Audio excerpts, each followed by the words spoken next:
I'm the kind of person na I couldn't care less sa sasabihin ng iba. I am usually quiet and private, while my office mates are loud and somewhat insensitive sa nararamdaman ng iba. Pumapasok ako because I need to. My family relies on me, so di ko afford ang maging jobless or mag-job hopping.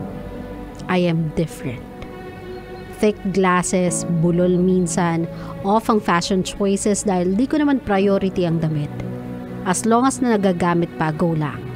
Same with gadgets. As long as gumagana pa, I use it. Every peso counts. I rely on my computer skills for work. Ito mga kaopisina kong pakul at pailit. Madalas binubuli ako. On a normal day, I take it. Nakikitawa pa nga ako as form of pakikisama kahit ako yung pinagtatawanan nila. But today is different. Today is extra hard. Sinigawan ko sila. I call them immature, insensitive, and stupid.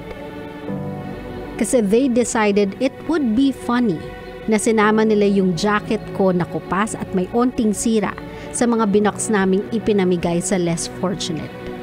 So I snapped. They don't know na yung jacket na yon ang tanging naiwan sa akin ni Papa nung nawala siya. I wore it today because I'm having a bad day. And you know what? Because it's my birthday. I went back to my computer and signed my already constructed resignation letter. Ako si Lester, and I can no longer deal with these people. I am at my breaking point.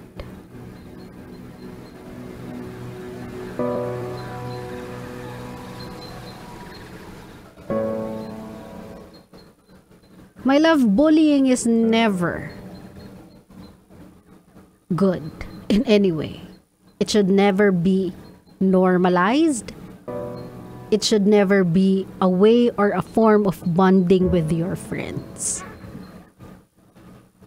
At some point, meron kayong masasaktan. And at some point, yung masasaktan ninyo is not on a good day to take it. Kasi aminin na natin, meron tayong mga kaibigang alaskador. At merong isa sa mga kabarkada natin yung laging inaalas ka. On a normal day, that person will take it. Kasi feeling niya, yun yung role niya sa magbabarkada. Yung source ng katatawanan. Yung laging pinagtatampulan ng tukso because hindi naman nalaban. Di din nagagalit, di naiinis. So, hinahayaan niya lang. Kung doon kayo masaya, kung ikinakasaya nyo yung laitin siya, ikinasasaya nyo yung pagtripan siya, pinagbibigyan kayo because that friend thinks yun yung role niya sa barkada. Or at least yun yung pinarating sa kanya. Na siya yung quote-unquote source of happiness. Pero my love, let's draw a fine line between biro and personalan. This is a prime example of one of those lines.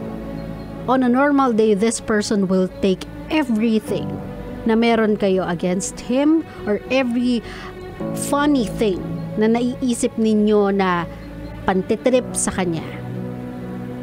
You laugh about the way he dress, the way niya i-take yung sarili niya or i-carry yung sarili niya in front of people kasi awkward siya. You wanna have fun or you wanna laugh at yung physical attributes niya. Go ahead, this person will take it. Kasi again, he is just trying to get through the day.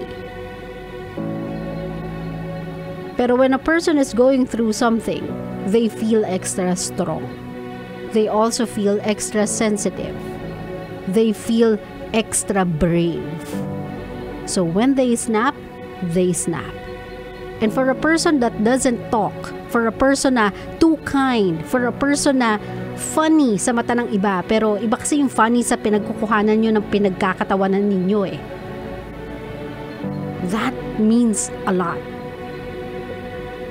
That takes a lot of him to snap like that. And that's how you know you guys are overboard. Unless hindi nyo pa yan nare-realize on your own because you are insensitive, you are immature, and on point nga yung description niya stupid. Just in case yung common sense is not so common to you. People snapping at you is one of the signs you should look out for that maybe you guys are going overboard. Madami pa kayong tao na mapupush to their breaking point. And sa totoo lang, I want a day na meron kayong tao na mapush to his or her breaking point and mag-fire back sa inyo or backfire sa inyo everything na ginagawa nyo sa iba, so that you know how it feels when everybody is laughing at you, not laughing with you, but laughing at you. My love, bullying should never be a form of comical relief to anybody. That's why hindi ako natutuwa sa mga comical approach na nilalait yung physical attributes ng isa nilang kasamahan. Or pinagtitiripan yung kasamahan nila kahit alam naman nilang nagmumukhang tanga. That is something that I don't like. It's not funny for me. It's just offensive for me. Kahit sino pa yung taong yun, it's just too offensive for me. Kahit hindi ako yun, it is offensive for me. So my love, do not normalize that kind of joke. Do not normalize that kind of pagsasama. If you know that your friends or your set of friends are doing that to someone else, stop them if you can. Kasi if you don't, you are just one of them. Bully ka din. Kahit wala kang ginagawa dun sa taong binubuli nila, kahit wala kang ginagawa against sa taong pinagtatawanan nila, if you are not the type of person that will step in the middle and stop it from even happening, then you are a bully too. I just hope everything turns around para sa iyo, Lester. You deserve a better world. You deserve a better office. You deserve better people around you. Not just because you've suffered so much, but because you do.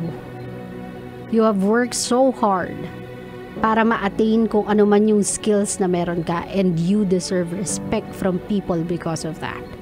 So do not ever settle for less. You wanna go against bully? Make them stop.